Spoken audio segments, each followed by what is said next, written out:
We are looking at how to pronounce these names and more confusing vocabulary, many mispronounced, so make sure to stay tuned to the channel, learn more, and become part of the community. So how do you pronounce that? Well, this is the name of a character from Greek mythology.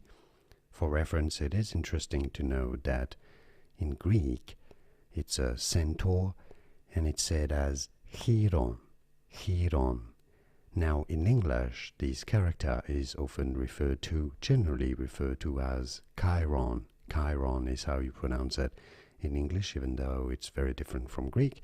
Now, if you're talking about a Bugatti car, because it is a French car or a French manufacturer, Bugatti, now it is said in French as Chiron, Chiron. So the car, the Bugatti Chiron, is how you want to pronounce it.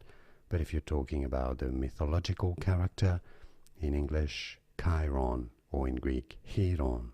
And now you know it all, I think. Like this video if you found it useful. I appreciate your support, and more videos for you here to learn more correct pronunciations.